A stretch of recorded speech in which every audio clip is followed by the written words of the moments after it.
you, Daniel. Hello, everyone. So last year, I asked here how many of you use Erlang. If I remember correctly, it was 2 people. So I'm a little afraid to ask it again. How many of you use Erlang? Thank you. Great. We are stable too. So how we get an idea to create this module for the Erlang, for Kamailio as a connector to the Erlang node. We developed a custom module and for call monitoring and real-time billing. So during development, we see what is specific for us and what is generic and what we can push to the community and contribute to this great project, Kamailio. So actually here is a point that we explain how we integrate not with the Erlang as a language, but as Erlang as a node. And I will show some examples how you can interact with the Erlang nodes. I will explain a little about Erlang. So you already maybe see that this language is a functional programming language. In functional programming languages, everything is a data, even in a function. And Erlang has another feature, pattern matching, that is really powerful, that you can, in the one line, solve the assign variables and checking what happened. And also, someone will say it has a weird syntax. Yes, it's true. It was for me when I first time faced with the Erlang, but later I became more familiar with Erlang and loved it. And this is a language that you can write really, really fast some applications. So what I will highlight only some major features I think that is important here. So one is that Erlang actually creates processes. So if you want to do something, you have to create Erlang process. It's not process like you can see in the Linux, but it's in the Erlang virtual machine. So each process is separated. So it means that they live as an island. So if something happened wrong in one process, it doesn't affect another process. To exchange information between processes, Erlang uses asynchronous message passing. So this is something like that you have an email slot in what you can see in the standard inter-process communication system. So and what is important, this message is addressed by the process ID. This process ID actually itself includes the network ID of the Erlang. So from point of programmer, it doesn't important where that process is running. Your message will be passed to that process. It could be on another host or another side of the world. So when you can create very light processes very fast, you can achieve a concurrency. And this concurrency is very useful because you can spawn, I think, about millions of processes per second. So, and also it's highly reliable because if even process failed, it doesn't need that your application will fail. So only will fail what is affected, not all. And also it can run in distributed mode because Erlang is not only a language, it's environment where your application is running. It's actually a virtual machine. Someone will say it's like Java, but it's quite different because it has some interesting features like distribution, because your application can run on several nodes and work in distributed mode. Also, you can always easily upgrade or downgrade if you wish without stopping your system. So if you have a bug, you can quickly fix that and push on the server, and your new compiled code will be up. And usually Erlang has another name. so known as an OTP or Open Telecom Platform. But this name actually is not, will tell you that it's really Open Telecom Platform. It's mostly generic and domain-independent framework that have several libraries that helps you to build fast application, like generic server, or generic finite state machine, or event handler, and so on. What we can benefit from the Erlang, actually, because you can spawn a lot of process per virtual machine in very few time frame. You can have a really concurrent system. So one advantage is concurrency. And philosophy that you have in Erlang is let it crash. If something has to be crash, let it crash. Don't save this. It means that someone else will handle what happened. So it means that if you trying to solve the issue in runtime, you will probably get into another one because you cannot handle exception always. So, but if something crashes, it doesn't mean that your node will crash. It still can work and serve other requests. As I said, previous slide, runtime upgrade allows that your node can actually run forever. It means that actually that your bare hardware works and your node works, actually. Because you can run same application, the several nodes, you can scale with distribution. And your application can switch the processes from another node to another. And another interesting thing is failover and takeover. Because if you, in your developed distributed application or cluster, have a different application is Erlang. For example, one node serves a web, but also can take over application from another node if hardware down, and start the serving, for example, SIP application you developed. And after your node is up, you can take over application back to another node. Because Erlang is actually, at least the language, it's only good tool to build all of this. You have good tool, but its application dependent how you will solve any problem. In this picture, we try to have something like this. But we can have Kamailio nodes. Later I will explain what does it mean, or it could be one Kamailio instance or many Kamailio instances. And you have, for example, Erlang nodes. And our idea was that we can simply fail over your Kamailio to another node and back again if something happened. So we have some goals to achieve when we developed the Erlang model.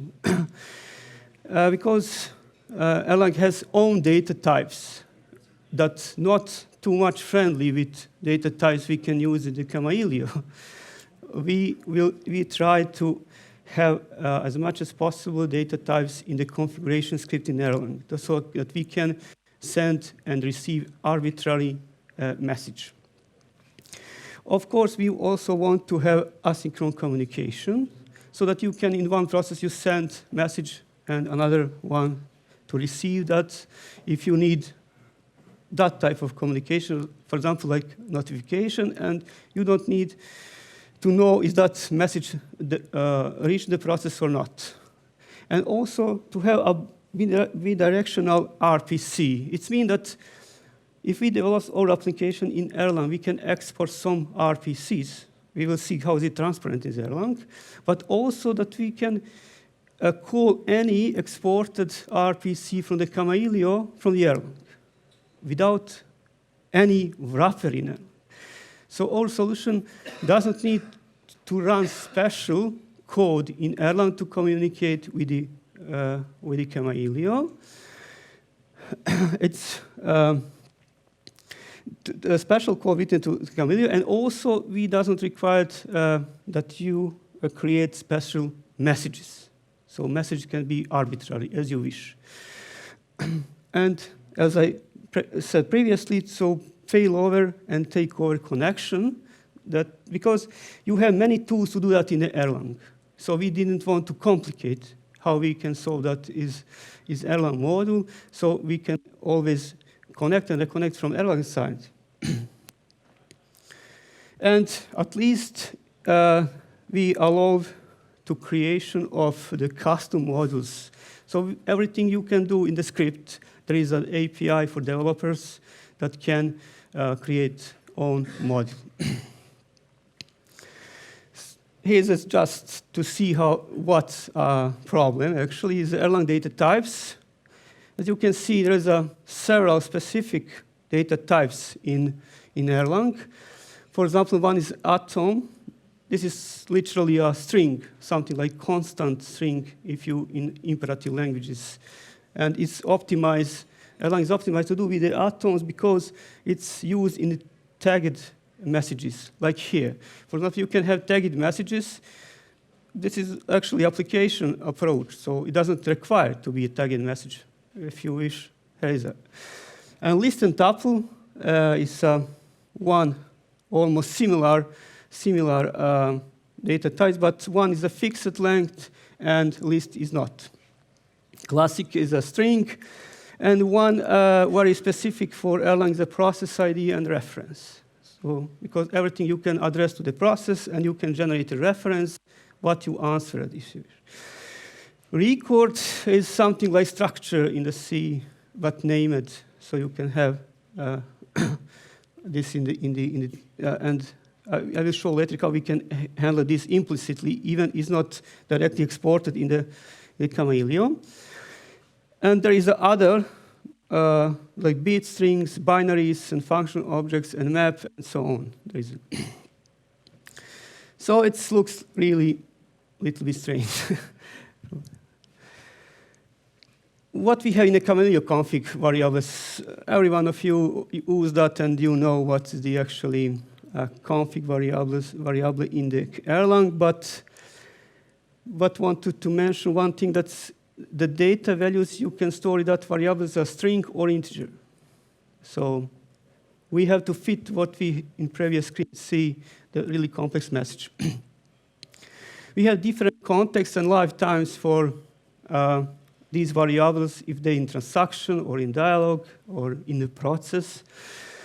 And the special behaviors of the XAVP variables are that they prepend values on the list. So when you assign values, it's actually prepend on the list. And one interesting for us at the beginning was the XAVP, so extended AVP. They contain multiple named values. So I think that if we have this, why we do not actually use these name values to address some type?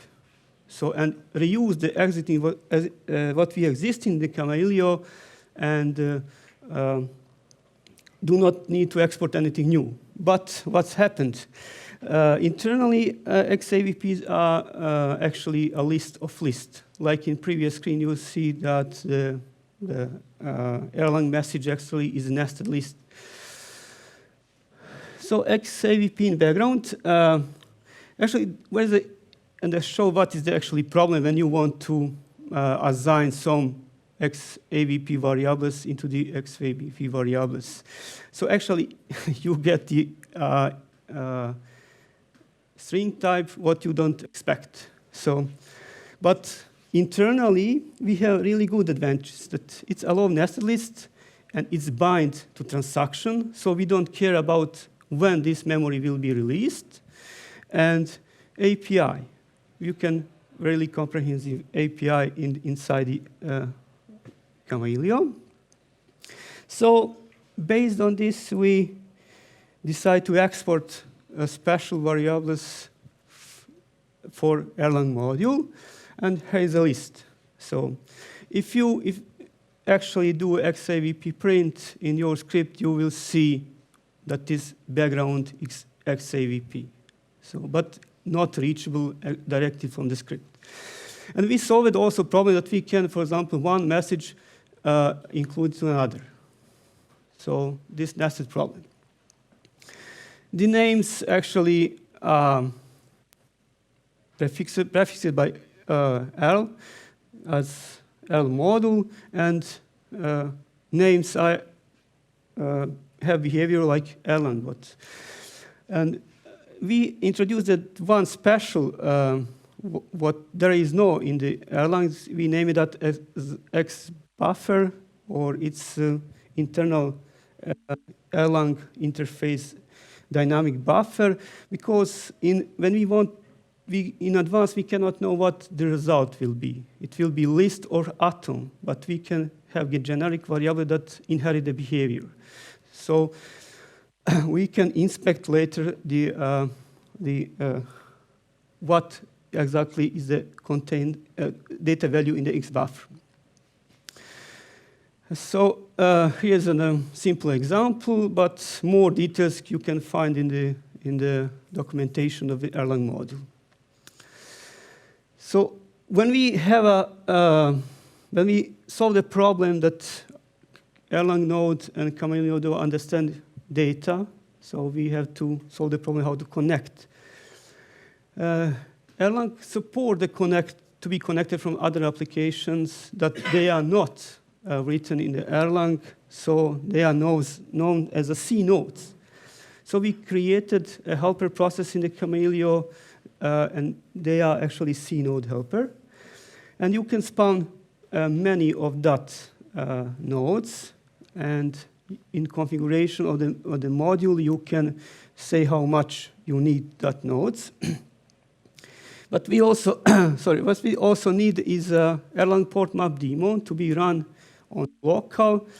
This is helper process for the Erlang, something like DNS for Erlang nodes. They using the Erlang port map daemon and they run and define each other on the cluster. Erlang could be run without installing of Erlang because you can always compile and make release that doesn't need to have installed in the language actually. So, and Erlang port mapper daemon is just only required.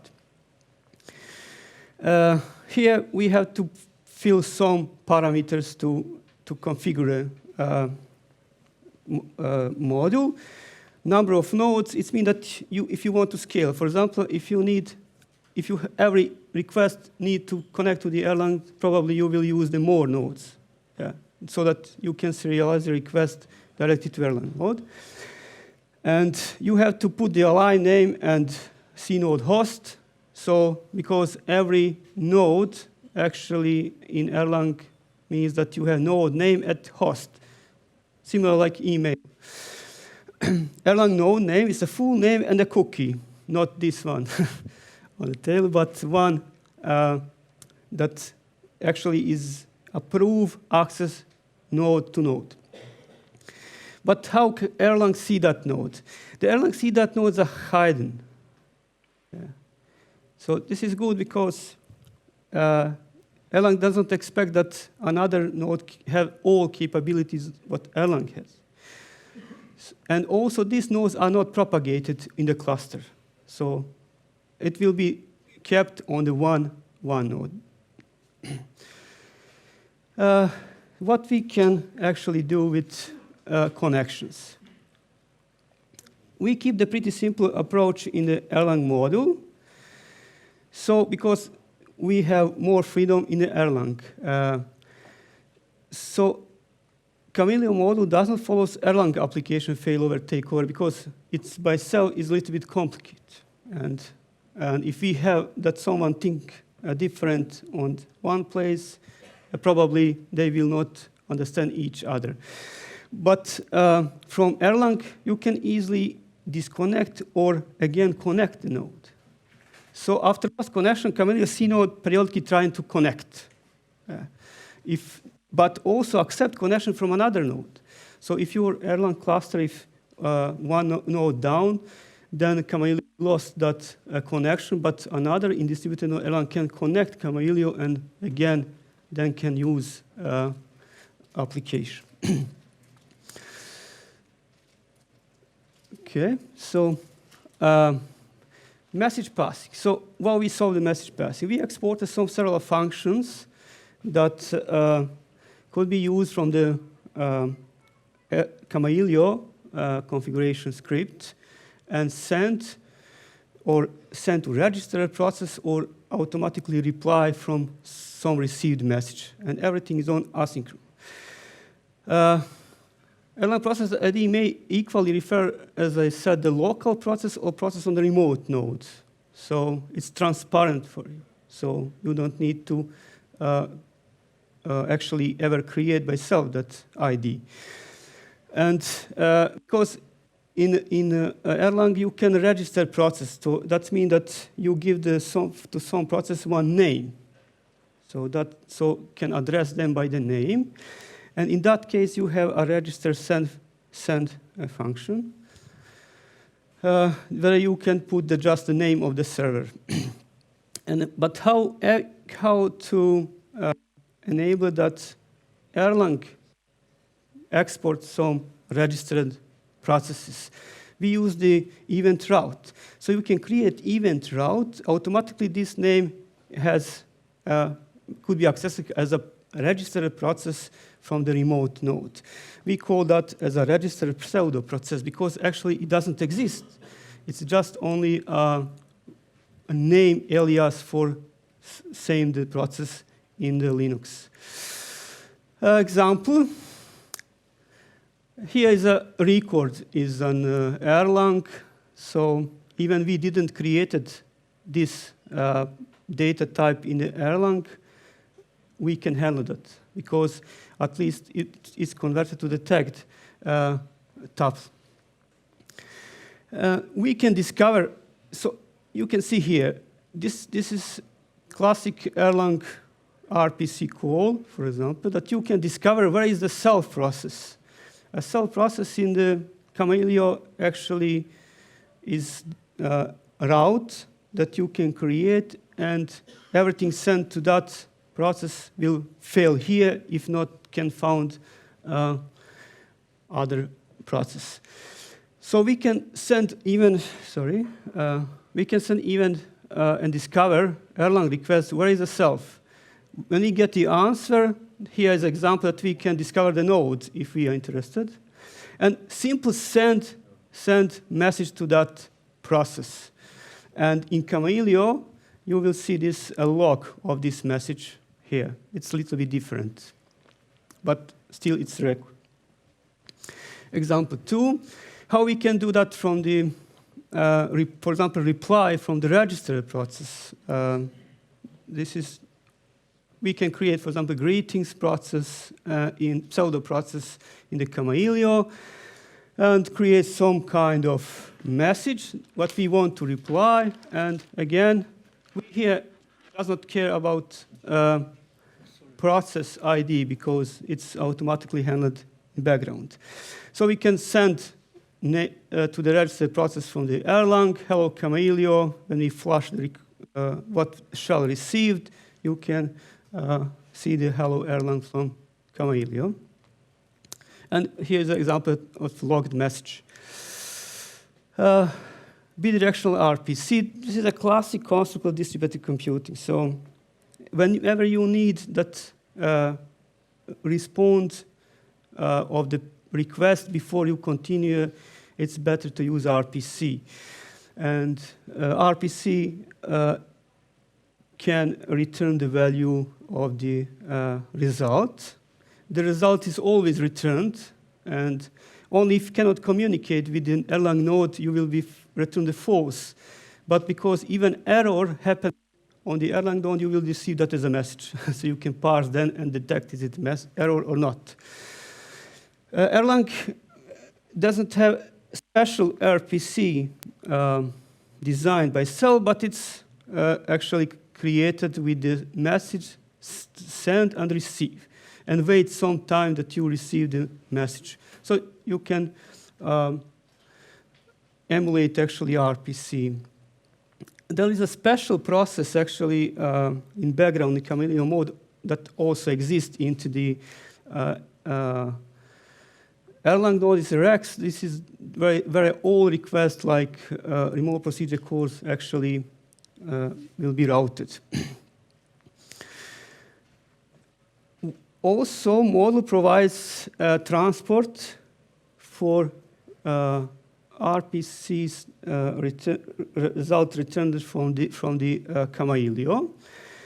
And so every function that current modules exports or will be exported in the future also is accessible from the Erlang. Here is example one. I think I found that this may be actually most complicated structure you can get from the Kamailio. This is a list of dispatcher model, hosts from the gateways from the dispatcher model, for example. And here is what we didn't want to touch is actually that we allow that it will be encoded as a binary string, because in Erlang you have more tools to handle that. So you can convert it as a standard Latin one string or Unicode if you want. And if you want to serialize this in the JSON, you will also get a big JSON message that you have to parse. But it's a simple to write wrapper that can clean up a little bit. It's the same rule for other actually RPCs. You can put the name of module, function, and parameters in the list. Example 2, how we can call RPC from the Erlang config script. And actually, we asked here just simply that the Erlang convert list to tuple, just if we want. And here also the lists or tuples actually use the same approach as XAVP to prepend the value on the list. So you can, in opposite way, to push down the list and to get the converted, for example, in this case, in the tuple. And at the end, so everything what we actually did in the config and export to the config, we created it on the API. It's easy to test at the same time the API, and if someone wants to use the API, can look into the source code and get more knowledge. So it's helpful for creating custom model like we did. So we own custom model will be based on this model. And in core, it used the Erlang dynamic interface buffer with encoded Erlang terms. So it's a way how we communicate with the Erlang node and the Kamailio on the message level. There is a functions actually RPC send, register send, reply. You can easy to load that, and this is a classic way how you can use API from modules. And we also export the two functions that access serialize the XAVP to XBuffer and back. Though that is, if you familiar with XAVP, you can create your messages XAVP and convert. And we have also some future works that hope so will happen soon. The more utility function like that, get the node name from the PID or from the script, or gets your own self node and get self process ID. But we found that currently is not needed, but someone maybe wish to do that. Have to generate Erlang reference actually that helps that you can send several messages and the process what the messages is replied by checking the this reference. Extend exported config variable context that maybe you can use in the dialog or hash tables also. Add event routes callback when, for example, node down or node up, if you want to have log into the log event that, or even to do some task specific when you be connected. add some transformation, for example, like easy to create atom from string. Currently, we need to introduce new variable to create atom, but because it's basically it's a string, maybe it's useful to have transformation that we can directly create it to the atom and handle more control messages from Erlang, like exit, single, or link. It will be, for example, useful that you can generate pseudo process like dialog. And when your dialog finished, you can actually, by module, generate exit signal and send to the Erlang node. So the action can be handled in the Erlang node. This is actually approach how the Erlang works, that if you can link to the some process and wait to be notified what's happened. Is it crash, or is it exit normally, or whatever else. And at least that's all. Thank you. Questions? Questions here, Erlang, creating atoms here for scalability. How is it helping you overall? It's Erlang still allowing like innovation flexibility, knowing that it's coming from the telecom, or it's now more like, okay, a link layer between like generic storage where, or not storage, like a container where you do the business logic?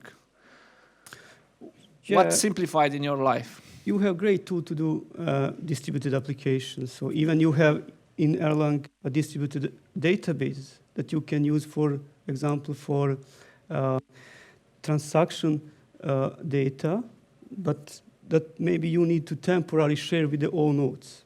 And this is not designed to be to replace classic database, but designed to be helpful for exchange information, be transparent in between nodes. So you have other connectors, I don't know, for your management interface, for your media server, what you use, connecting to the same kind of Erlang node infrastructure? Or it's only Kamailio just for sake of because scalability? We have multiple applications. For example, we're serving some interface that we can control the Erlang from our interface to propagate notifications. For example, if some gateway is down, we can push to the Erlang and then do some action, notify someone, and fire alarm, whatever. Thank you. Other questions about Erlang? Definitely something to look at, especially if you like functional languages. But yeah, it's something that I know it's very popular in telecom, and tomorrow I'll have some presentation about Kazoo, and they are using Erlang heavily, as I know. So it's not alone in here. Thank you, Seudin. And Thank you.